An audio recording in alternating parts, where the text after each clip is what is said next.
I feel a bit of a fraud because the heading of my presentation talks about RPA. If anybody knows what RPA is, Review of Public Administration, which is basically about councils all being thrown up in the air, the 26 councils becoming 11.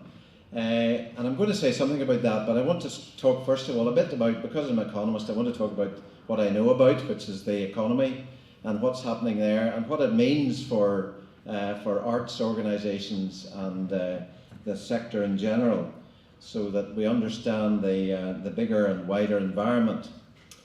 And the title I've used is this now the new normal?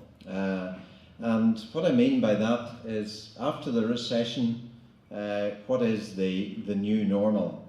Like any natural disaster or man-made disaster, when you have a problem or such a major economic disruption as has been caused by the recent recession, the landscape changes. It looks different. Things look different to what they were before. And what I want to start off by doing is talk to you a little bit about what is different from what it was before. I addressed a NICFA conference in March 2009, which was for the voluntary and community sector. And what I said at that conference was, I managed to predict correctly that the recession was going to be long and hard and with no short-term fixes. And what I said then was that there will be a new economic landscape. We'll be facing a new normal, and we need to prepare for it now. So the question is, have we arrived at the new normal? It's not just a case of, oh good, that's the recession over, let's get back to business as usual. Things have changed. And I'm sure all of you know it in your own organisation, that they're different to what they were a few years ago. So I want to look first of all at a bit of statistics and economic data here, and I'll try and go easy on that, but this graph shows you the nature of the economic recession in Northern Ireland as measured by economic output, or GDP as we call it in economics. And you can see that everything was going hunky-dory up until about late 2007, when things began to go wrong.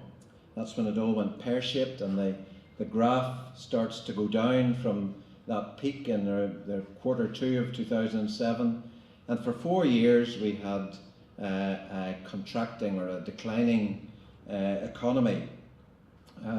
And now what you see from about late 2011 up until the end of 2013 is a very slow, gradual, hesitant recovery, economic recovery.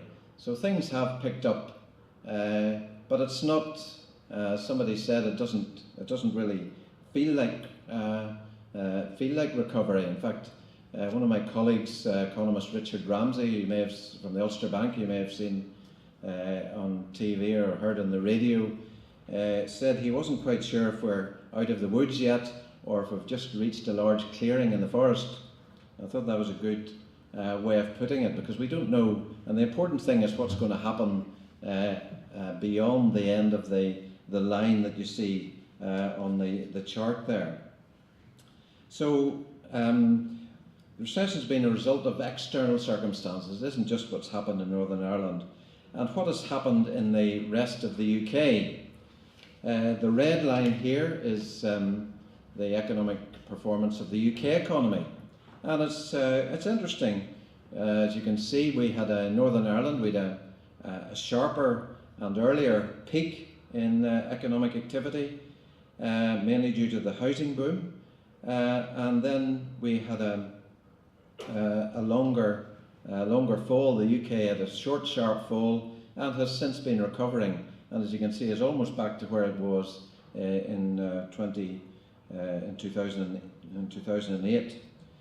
There are three main reasons probably for the longer, steadier fall in the Northern Ireland economy. One is, I've already mentioned, the housing boom, the very rapid growth in housing construction and lending for lending for buying houses. The second one is consumer spending, which has fallen quite sharply over the last number of years, and that's reflected in the number of shop closures that you see.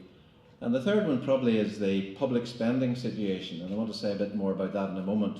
But that, while public sector spending hasn't fallen as dramatically as the graph there, it's such an important part of the Northern Ireland economy that it certainly hasn't helped the economic situation. So that's the UK. What about comparisons with the Republic of Ireland economy? That's the green line that you see there on the chart. And what you see there is that the Irish economy had a sharper rise and a slightly higher peak, but the fall, despite what you might expect from what you read in the papers, the fall hasn't been as great as the green line hasn't been as great as the fall in the blue Northern Ireland line. And in fact, the Irish economy is showing strong signs of recovery. But neither the UK nor the Republic of Ireland are back to where they were in 2007. Now that's output, GDP, whatever you want to call it, roughly the measure of our economic performance. But to most of us, what it means is recession means is lack of employment and unemployment. And the unemployment figures show a very interesting picture. They don't quite match the GDP picture. And what you see here is that the recession, excuse me, in the Celtic Tiger hit jobs very hard. The Irish jobs crisis, which from 2007, with unemployment of less than 6%, Irish unemployment were right up to 15%, but has since begun to fall slightly. Whereas in Northern Ireland and the UK, it rose from about the same level, just meandered slightly up towards the 8% mark, and has since fallen slightly. Now, I don't want to underemphasise the importance of the unemployment situation in Northern Ireland. There are currently around 60,000 people registered as unemployed in Northern Ireland. But it could have been a lot worse. We could have had the experience in the south and in some of the other European countries where you get very serious levels, high levels of unemployment. The reasons why unemployment hasn't gone up so much is that a lot of people opting out of the labour force, going onto disability and other forms of benefit. Northern Ireland has the highest non-participation rate of any region of the UK, the highest economic inactivity rate. And so how are people surviving apart from going on benefits? Well, people are finding, as some of you will know from experience, finding part-time working, finding casual employment, bits and pieces here and there, the famous 0 hours contracts that are becoming more and more common. So people are finding ways of working and generating some income to keep them going. And businesses, particularly during the early years of recession, were putting people on short time and encouraging them to go on holidays and so on. So while the unemployment rate may not have changed an awful lot, the nature of employment has changed, and that's an important feature of the way in which the economic landscape has changed. So, in summary, what has changed as a result of this recession? Well, we're all 6 or 7 years older and hopefully wiser. I don't know if economists are any wiser, still struggling to understand exactly what happened and how the recession came about without economists predicting it as you might have expected. Businesses are much slower to invest, much more cautious. Businesses like certainty and like to have confidence that they know that they're going to get a return on their investment. And banks those businesses that have decided they want to invest find that banks aren't as keen to lend to them as they were before for a variety of reasons. There are a lot of burnt fingers in the business sector. And as you know, consumers are more cautious. Consumer spending was the big driver of economic growth up to 2007. But there was, at the same time, a big build-up in household debt, consumer debt, and that has meant consumers have been more cautious. And as you know, we're all looking for bargains with our spending now. You can't go into any of the big supermarkets without being hit immediately by buy one get one free, or 2 for the price of 1, or 3 for the price of 2. It's all about offers and attracting the consumer to spend in a very cautious way. And the rise of the Poundlands and the Pound World shops that are becoming more frequent in our high streets. So these are all more important points for arts organisations as well. As you know, art average house prices are now 54% below the average, the peak that they reached in 2007, leaving a lot of people in negative equity. There was a piece on the radio this morning that they reckoned that 40% of house owners in Northern Ireland are in negative equity. In other words, the value of their house is less than what they paid for it. So, as I say, the jobs market is changed as well. Full-time permanent jobs are much harder to find, and there's more part-time employment and self-employment than there was. The other important change that there's been is, up until 2007, we had a very high level of inward migration to Northern Ireland, net inward migration. In other words, the number of people coming in was exceeding the number of people leaving, and that reflected the economic opportunity that was there at the time. But the graph of migration has changed, and we're starting to export more people than we're importing, and particularly bright young people who are finding difficulty in getting employment in Northern Ireland.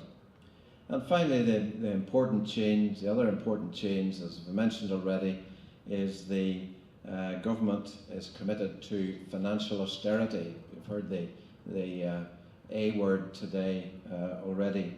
Financial austerity is very much the coalition's answer to their economic policy for the development of the UK economy, is to introduce these austerity programs. And the Chancellor has another budget coming up in a couple of weeks' time, so I expect we'll see more austerity coming through there. Just want to say a little bit more about public spending austerity and how that affects resources for particularly for the culture and arts sector. This is just another chart to give you an idea of the change in public spending during the last 20 to 30 years. This shows the red bars are basically the Labour administration, when the Labour was increasing public spending at a rate of 4, 5, 6% per year over the period of the administration up to 2004. A smaller change, the purple chart, shows the increase in public spending 2008-9 to 2010-11, and then you're hit by the new coalition government and their austerity programme introduced in 2011, which actually was a 2.75% per annum decrease in public spending over the last 4 years, and that's what we've been going through at the present time. And I'm afraid the news for the next 4 years is not much better. There you have if you can't read, the Tory party's favourite posh boy. just in last month, he said, "As a result of the painful cuts we have made, the deficit is down by a third." That's the good news. The bad news is there's still a long way to go. We've got to make more cuts. So that's the message for the next 4-year review. I'm sorry I can't be more cheerful than that, but that's it's important to understand that it's not going back to business as usual. We're going to experience more cuts over the next 4 years. So, where does the arts sector fit into public spending in Northern Ireland? I don't expect you to read all the categories of spending on the right here, but this shows us a cake of the Northern Ireland budget. The current resource budget excludes capital spending, but in 2013-14 it was around £10 billion per year. And you can see that the 3 big slices of the cake are health and social services, which was over 40% of the total, education, which was about 28%, 2.8 billion, and justice, that's all the security and courts and prisons apparatus that we operate, was 1.1 billion. And those really consume the majority of the resources. The very light blue slice up in the top corner there is culture, arts and leisure, which is 120 million, 1.2% of the total budget. And that's culture, arts and leisure includes, as you know, sports, museums, and other things. The Arts Council budget is, I think, is of the order of, it's just under 20 million at the present time, or the arts budget in total is just under 20 million, which is 0.2% of the total the budget. And I think of that, the Arts Council say about 13 million goes out in grant funding to arts organisations. So that, it just puts it in context what a tiny fraction of the total budget the arts sector consumes. The 3 big budgets there, the 3 big slices swallowed up. And as you know, particularly the health and social services budget there, 4.4 billion, and they're struggling. They don't have enough money. And that puts huge pressure on all the other departments, because any available resources will be quickly snapped up by the health budget, because at the present time they need everything they can get. What's the outlook then? I'm afraid not great. We do try to we tie one hand behind our back in Northern Ireland, or the executive ties one hand behind its back by declining, whatever you think about water charges and whether they're right or wrong, it actually reduces the amount of money that we have to spend on other things by around 200 million per annum. We also like free prescriptions. The executive thinks that that's a very popular thing to do, and that costs us another 20-25 million. And that again reduces what's available for other things. Our latest example of tying our hand behind our back is the failure of the executive to reach agreement on welfare reform, and that's costing the executive money.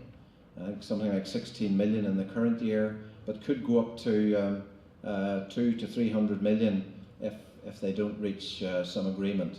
The Westminster expects the executive, if they don't go along with the national policy, that Northern Ireland will pay out of its own income for the welfare reform changes that they don't want to introduce. So those are important constraints on what the executive can do.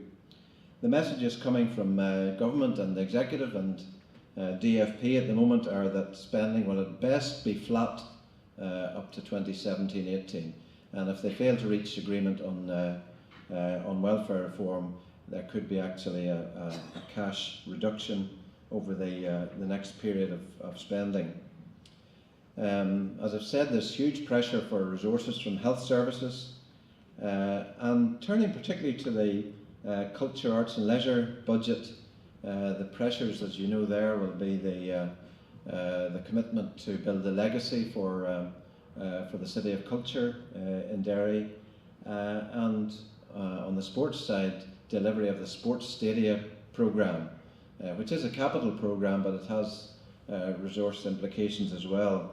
And those are currently pressures. I suppose you could add to that what Michelle McElveen said this morning about the zero-based budgeting, in other words, starting from scratch with the arts budget and building it up, and with the emphasis on tackling social inclusion and tackling deprivation.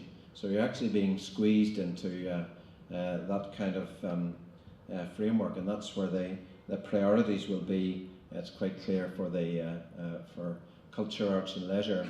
I feel my personal view is it's a bit unfair in the arts sector after a number of years of putting pressure on the sector to demonstrate how you're economically, how you're contributing to the economy, and that was all the arts had to demonstrate about their economic impact.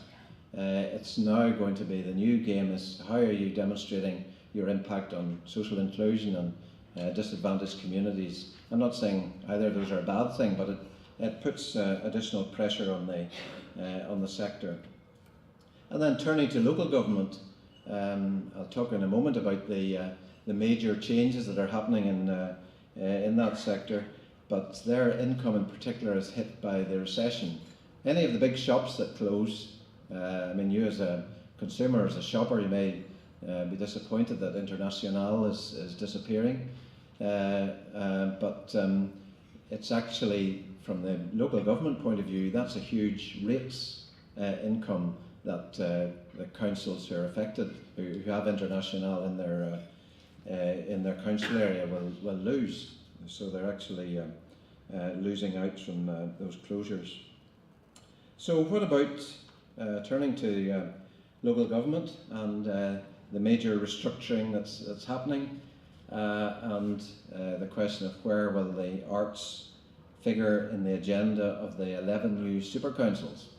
Now, I don't know if you all know what the 11 super councils areas are. I don't expect you to read the names on them there, but you can see the colours represent the different new council areas that are coming into place. And I know there are some representatives from local government here today, from some of those council areas. So this is actually a major restructuring programme, as I'm sure those representatives will confirm. A massive experiment, you might say, in collaboration. Collaboration of between 2, 3 and 4 council areas having to work together. So what is happening? Just to give you the key features of the restructuring, the mergers of the existing councils into the new super councils.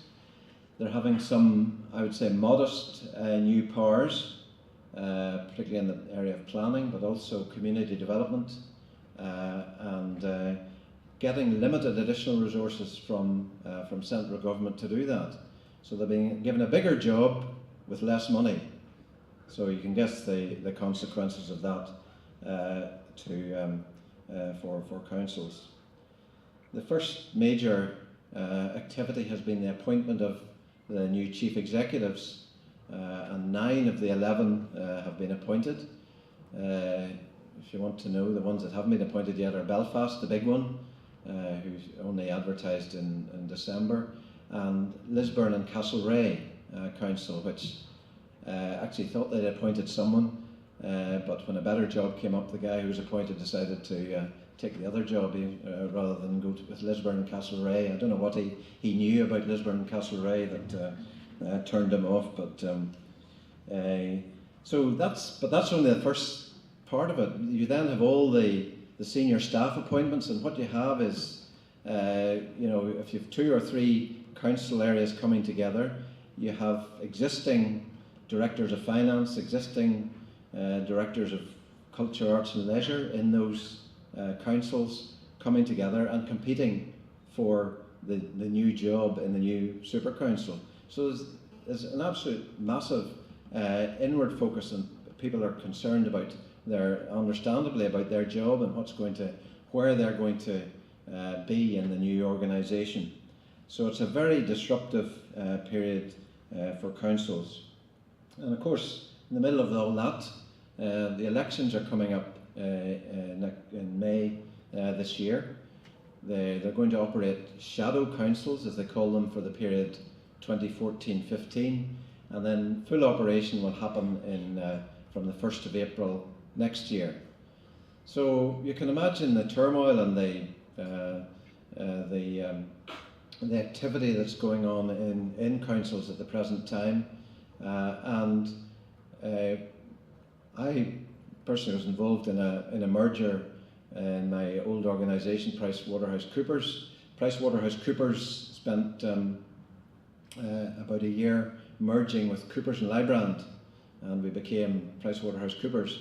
But that was, over that period of about 12 months, everybody was kind of looking inside, and there's a tendency to forget about the customers and what's going on in the outside world.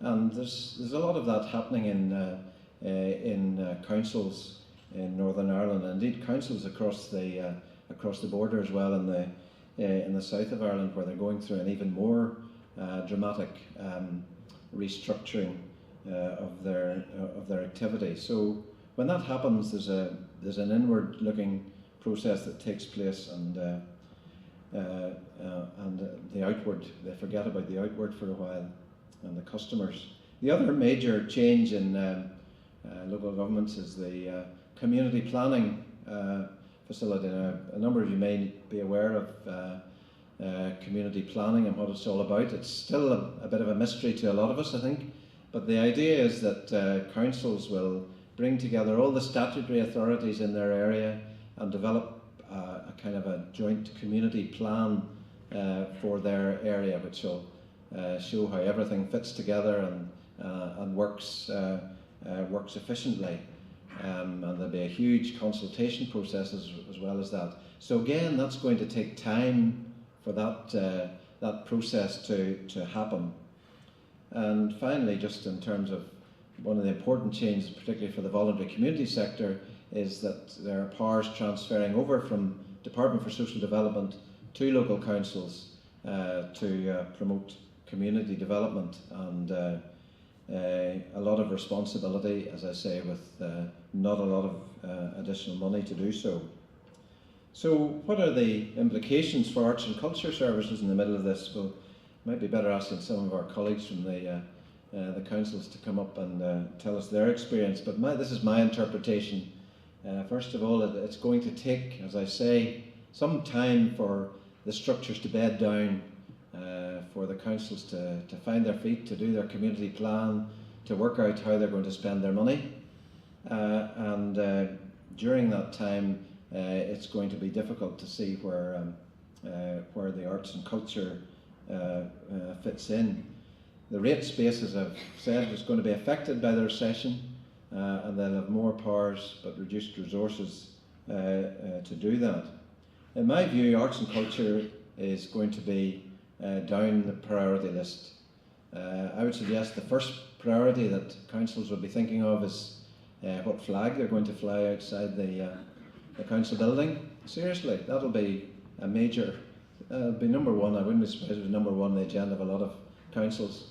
Which flag and how long they're going to fly it for is going to, the other one is going to be what they're going to call the council, because although the existing councils, the map that I showed you on the first page there is, they have temporary names, North Down and Ards Borough Council, or Borough Councils is what it's called at the moment. But when they sit down, they're allowed to choose, do they want to continue with the existing name? Do they want to call it North Down Council? What about Newry and Mourne and Down? Will they just call it Mourne, or will they call it Newry and Down? Or there's lots of options. And I know, again, going back to my own organisation, when Pricewaterhouse merged with Coopers and Lybrand, they allegedly spent something like 50 million on marketing consultants to advise them on what the new name should be. Pricewaterhouse and Coopers and Lybrand, and they came up with PricewaterhouseCoopers, which but it took some time to come down to that decision, and there were all sorts of other options. So even something as simple as the name choice could be consuming a lot of activity in the councils. One exception to that, I think, could be Belfast and Derry. Belfast already has a well-established arts section, and of course Derry, with the City of Culture legacy, should be well placed to move forward. And both of those are less affected by the restructuring. Belfast is just getting a little bit of Lisburn and a little bit of Castlereagh, basically, to add to its area.